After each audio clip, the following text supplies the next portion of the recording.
오늘 이 말씀 가운데 우리는 두 가지를 주의 깊게 살필 필요가 있어요. 하나가 뭐냐면 혀, 즉 말이라고 하는 것이 조절하기가 쉽지 않다라고 하는 거예요. 우리 몸에 붙어있는 한 가지 이 몸을 우리 스스로 조절할 수 없다라는 안타까움이 바로 오늘 야고보는 설명하고 있는 거예요. 나도 모르게 말을 잘못 내어서 사람들에게 상처를 주기도 하고 많은 사람들을 어렵게 만들기도 하고 말 한마디에 공동체가 소란스럽기도 하고 이런 말에 실수가 없는 사람을 야고보는 온전한 사람이지 않겠느냐라고 그렇게 그를 지켜 세웁니다. 오늘 우리 성도들 가운데 말을 통하여 은혜가 넘치게 되어지기를 축복합니다. 내 혀에 말을 조절하지 못하여 실수하지 않기를 소망합니다.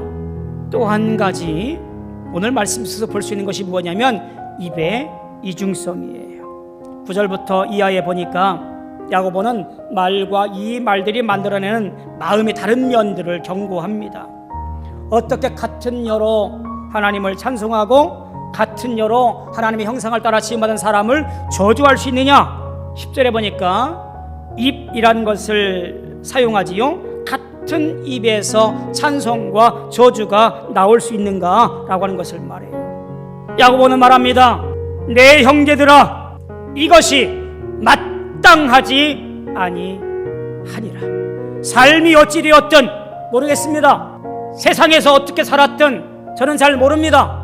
그런데 중요한 것은 내 마음 중심에 예수 그리스도가 나의 구원자라고 그분의 모든 삶을 닮아서 살겠습니다라고 작정하고 결론 내렸다고 한다면 내 입술의 말과 내 몸의 행동이 달라져야 되지 않겠습니까?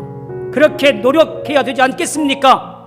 내 마음에서 나오는 그 모든 것들이 오히려 주님을 찬송하고 있고 주님께 영광 돌려야 되는 거지요. 그런 행동을 보이려면 손해도 보고요, 핀잔도 듣고요, 어리석하다는 말을 듣기도 하고요. 그래요. 그래도 우리 입에서는, 우리 행동에서는 하나님을 찬송하고 하나님을 노래하고 영광 돌리는 모습을 보여주어야 됩니다. 야고보는 이렇게 지적합니다. 어떻게 한 샘에서 단물과 쓴물을 낼 수 있느냐, 짠물과 단물을 낼 수 있느냐, 이것은 이치에 맞지 않다.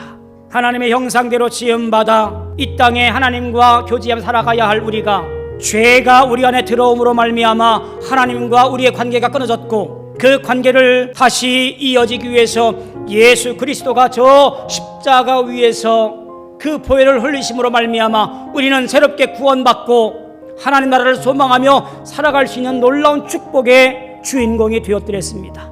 그 은혜가 너무 감사해서 매일같이 찬송하며 영광 가운데 살아가야 할 것이 우리의 삶의 본분이에요. 그런데 그렇게 구원받은 백성이, 그렇게 은혜 누리고 있는 사람이 사람을 저주하고 사람을 시기하고 공동체를 분란하게 만들고 그럴 수 있겠느냐라고 하는 거지요. 절대로 그럴 수 없느니라. 잘 기억하셔요. 야고보서의 말씀은요, 예수를 모르는 사람들한테 말하는 거 아니에요. 교회 안에 있는 성도들에게 말하는 거예요. 그들을 향하여 지적하고 있는 거예요.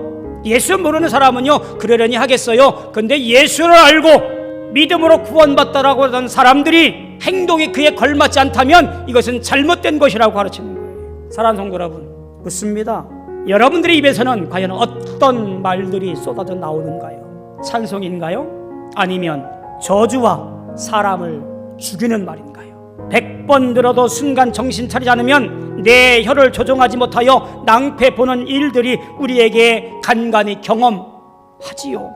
내 혀와 내 입과 내 마음에 성령의 불로 찢어서 저주의 말을 내뱉는 미련한 사람 되어지지 아니하고 어떤 상황 어떤 자리에서도 내 마음 중심에 자리 잡은 하나님을 찬송하고 주님을 노래하고 격려하고 함께 평화를 만드는 말을 통하여 사랑과 은혜가 충만한 모습을 드러낼 수 있는 우리 모든 성도 되어지기를 주님의 이름으로 소망하며 축원합니다.